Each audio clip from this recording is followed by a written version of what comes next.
সে 3টা রুম আছে। কথা শুনছেন? আপনার সন্তানকে আপনি বিবাহ দিয়েছেন, একটা রুম সন্তানকে দিয়ে দিয়েছেন। সেই রুমটা আগামীকাল আপনার সন্তানের বিবাহ, ওই রুমটারে সুন্দর করে সাজিয়ে গুছিয়ে পরিপাটি করে রেখেছেন। ওই রুমটারে কি বলেন আপনারা? বাসর ঘর বলেন। কি বলেন? কে বলছে দোলনা? না কি বললো? বাসর ঘর। তো আসলে আপনার ওই বাসাটা, ওই ঘরটা কি আসলেই বাসর ঘর? আসলে বাসর ঘর নয়।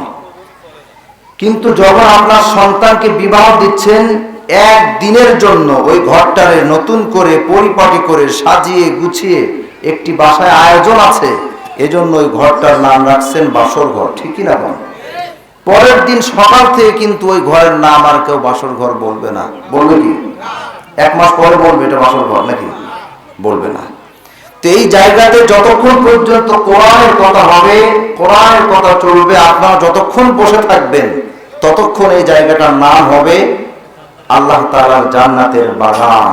যে এখান থেকে চলে যাবেন, আমিও চলে যাব, আর জান্নাতের বাগান থাকবে না। ঠিক কি না? এজন্য এই জান্নাতের বাগানে আমরা আসতে পেরেছি।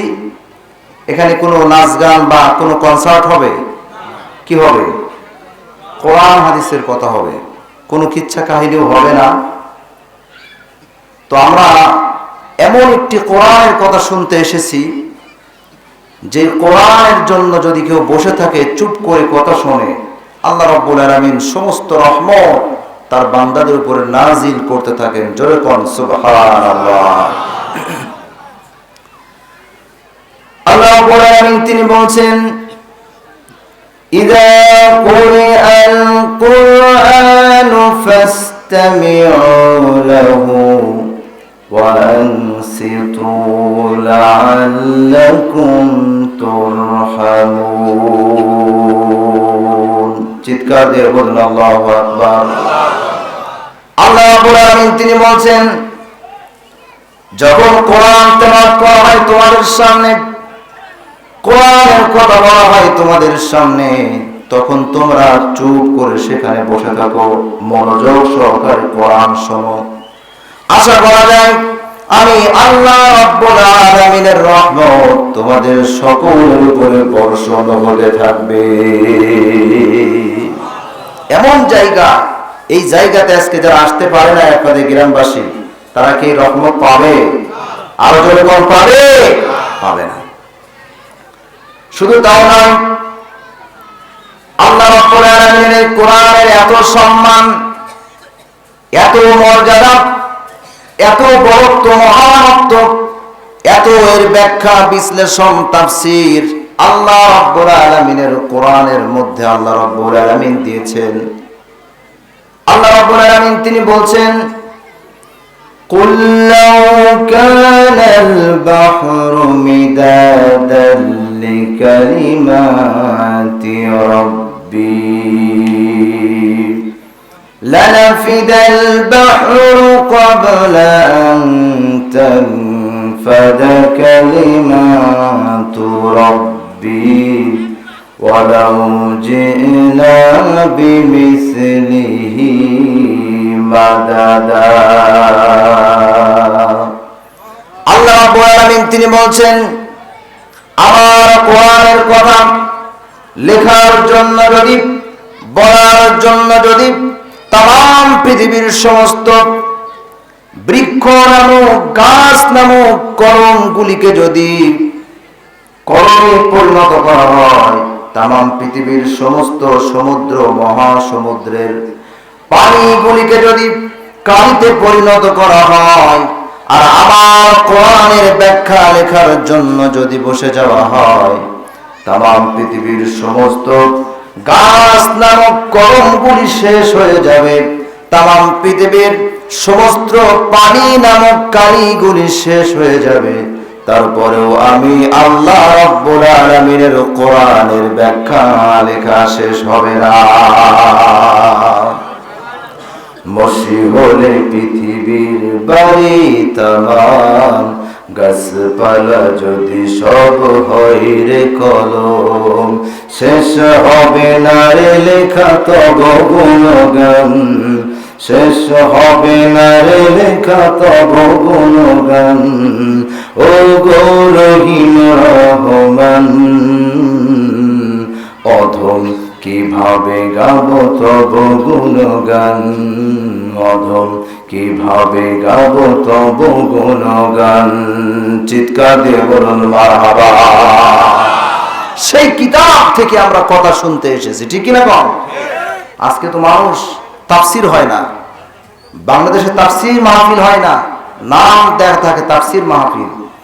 1 ঘন্টা, আধা ঘন্টা, 2 ঘন্টা আলোচনা হয়, কোরআনের কোনো আয়াত থাকে না, শুধু কিচ্ছা কাহিনী, বাপের কাহিনী, দাদার কাহিনী, পীর সাহেবের কাহিনী, এই সব বলে 1-2 ঘন্টা পার করে দেয়, ঠিক কিনা বল? এর নাম তাফসির মাহফিল নয়। তাফসির মাহফিল হলো কোরআন থেকে একটি বিষয় নিয়ে আলোচনা হবে, কোরআনের আয়াত টেনে টেনে সুন্দর করে মানুষদেরকে বুঝিয়ে একটা বিষয়ের উপরে কথা বলা, তার নাম তাফসির। সুবহানাল্লাহ।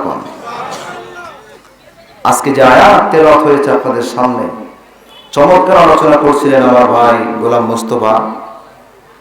আমি তার আলোচনা শুনে মুগ্ধ হয়েছি। আল্লাহ রাব্বুল আলামিন তার কণ্ঠকে, তার কণ্ঠের মধ্যে আল্লাহ তাআলা বারাকা দান করুন, আমরা বলছি আমিন। যে কোরআনের আয়াত তেলাওয়াত করা হয়েছে আপনাদের সামনে, সেই আয়াতকে সামনে রেখে আমরা অন্তত 1 ঘন্টা সময় আপনাদের কাছে নিতে চাই, ব্যয় করতে চাই। যদি আল্লাহ তাআলা সেই তৌফিক আমাকে দান করেন, আমরা বলছি আল্লাহুম্মা আমিন।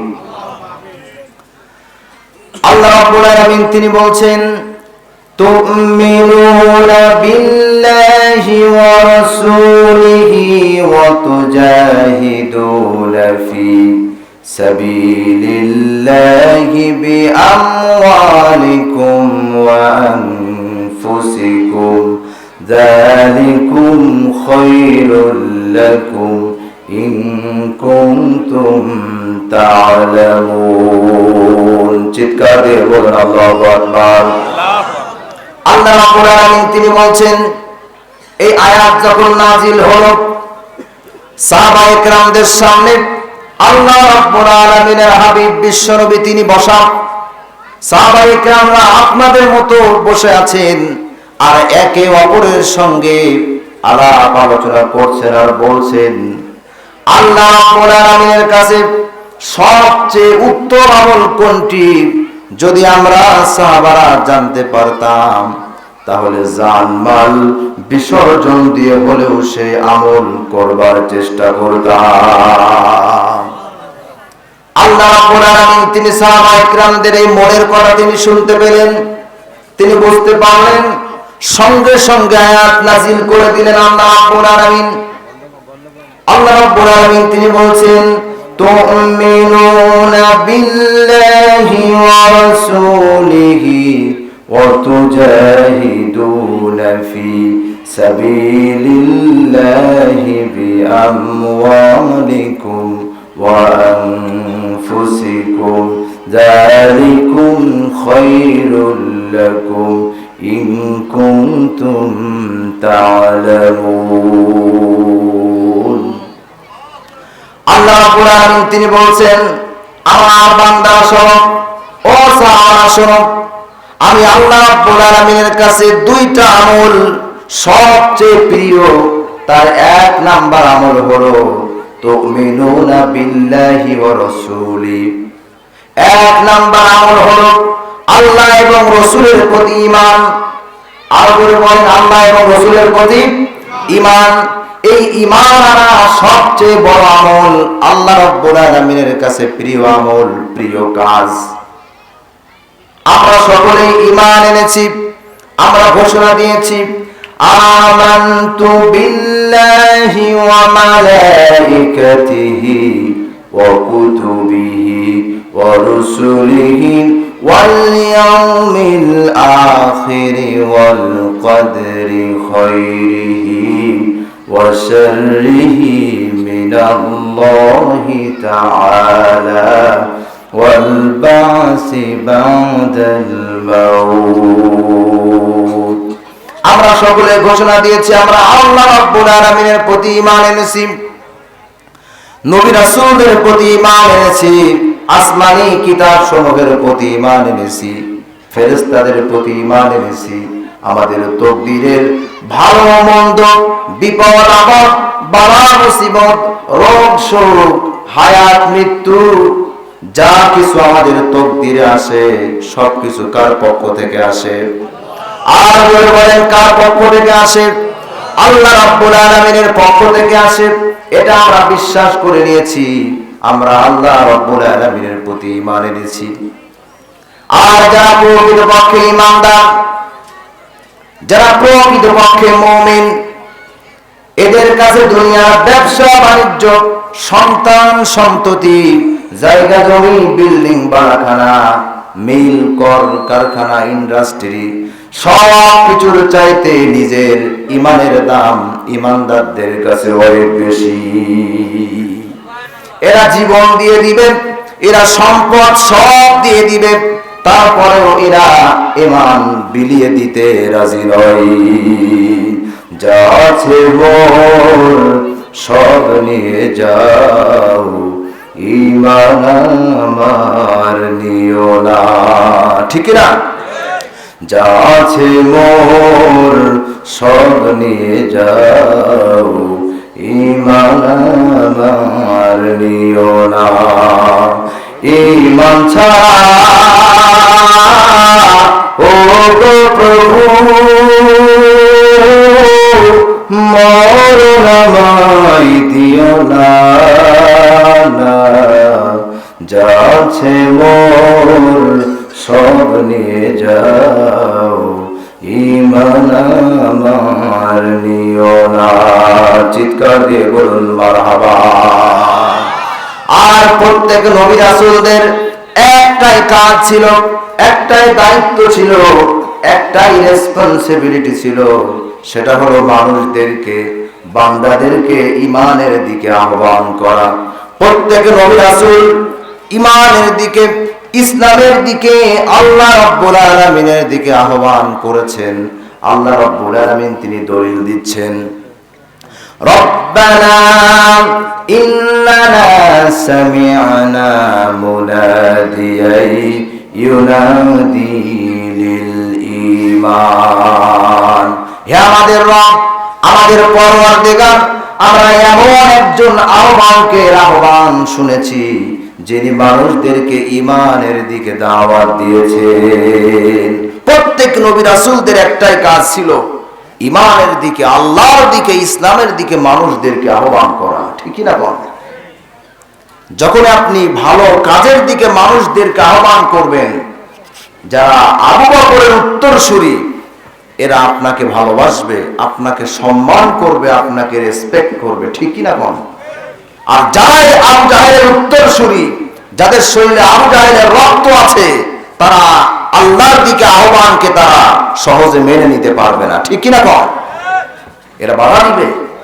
কোরআনের পাখি আল্লামা দেলোয়ার হোসেন সাইদি সাহেব একটি নয়, দুইটি নয়, দীর্ঘ 50 বছর তিনি কোরআনের দাওয়াত দিয়েছেন। শুধু বাংলাদেশ নয়, পৃথিবীর প্রায় 50টিরও বেশি দেশে তিনি মানুষদেরকে ইসলামের দিকে আহ্বান করেছেন। কোরআন থেকে তাফসীর করেছেন, নাকি নিজের দিকে আহ্বান করেছেন? কার দিকে আহ্বান করেছেন? আর জোরে কার দিকে ডেকেছেন? আল্লাহ রাব্বুল আলামিনের দিকে ডেকেছেন। এই কোরআন পাকে আল্লাহ দেলোয়ার হোসেন সাইদি সাহেবের এই তাফসীর, এই আল্লাহ রাব্বুল আলামিনের দিকে মানুষদেরকে আহ্বান করা, যারা ঈমানদার তারা মেনে নিয়েছে, তারা সাইদি সাহেবকে ভালোবাসে। ঠিক কিনা কন? তৎকালীন যুগে স্বৈরাচার শাসক, যার শরীরে আবু জাহেলের রক্ত ছিল, সে এটা মেনে নিতে পারে নাই। কোরআনের দাওয়াত দিবেন, আল্লাহর দিকে মানুষদেরকে আহ্বান করবেন, সে মেনে নিতে পারে নাই।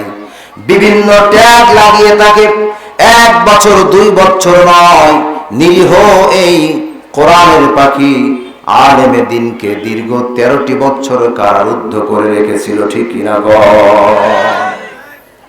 তাকে দীর্ঘ 13টি বছর কারারুদ্ধ করে, তার উপরে অত্যাচার করে, মানসিক শারীরিক নির্যাতন করে তিল তিল করে তাকে দুনিয়া থেকে চিরতরে বিদায় করে দেওয়া হয়েছে।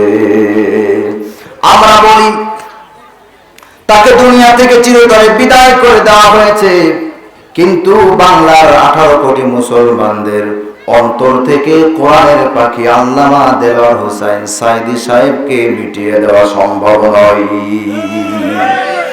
আল্লামা সাইদি তুমি মরনি, শহীদ হয়েছ তুমি এটাই জানি, ঠিক না? কারাগারে কাটালে 13টি বছর, বাতিল দেখে তোমায় করে থরথর, ঠিক না? কারাগারে কাটালে 13টি বছর, বাতিল দেখে তোমায় করে থরথর। তুমি যে ছিলে মোদের নয়ন মনি, শহীদ হয়েছ তুমি এটাই জানি। এই কোরআনের পাখি, এই তাফসীর কারককে আর কোনদিন কোরআনের মঞ্চে দেখা যাবে না। দেখা যাবে কি? আর মানুষদেরকে আর কোনদিন ইসলামের দিকে আহ্বান করতে পারবে না। এজন্য আমি বলি, দেখা তো হবে না আর এই জীবনে, দেখা হবে জান্নাতে ফুল বাগানে, ঠিক না? দেখা তো হবে না আর এই জীবনে, দেখা হবে জান্নাতে ফুল বাগানে। এই আশা কবুল করো আল্লাহ তুমি, শহীদ হয়েছ তুমি এটাই জানি। আল্লামা সাইদি তুমি মরনি, শহীদ হয়েছ তুমি এটাই জানি। চিৎকার দিয়ে বলুন মারহাবা। তাহলে ইমানের দিকে, ইসলামের দিকে আপনি আহ্বান করবেন, একটা শ্রেণী আপনাকে ভালোবাসবে, আর একটা শ্রেণী আপনাকে আপনার বিরুদ্ধে চলে যাবে, এমনকি মামলা হামলা দিয়ে আপনাকে কারারুদ্ধ করতে পারে, ঠিক না কোন? এটা আজকের ইতিহাস নয়, এই ইতিহাস নমরুদ, ফিরাউন, আবু জাহেল, আবু লাহাব সেই দিন থেকে এটা চলে এসেছে।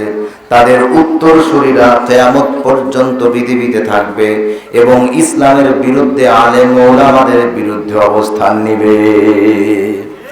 এজন্য আল্লাহ রাব্বুল আলামিন তিনি বলছেন, ঈমানদার কারা শোনো।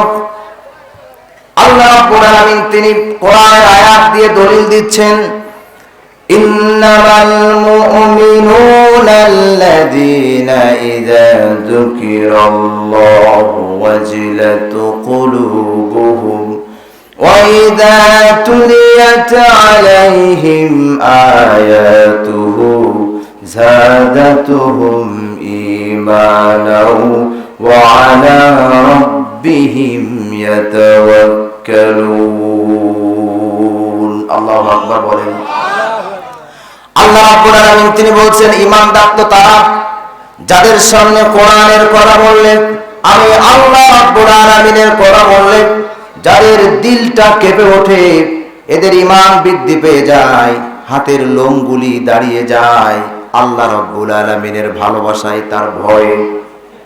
এখন যদি কোরআনের কথা আবু বকরের সামনে বলা হয়, আবু বকরের উত্তরসূরি যারা বাংলার জমিনে, তাদের কোরআনের কথা শুনতে ভালো লাগবে, ঠিক কিনা কোন? এখানে সামনে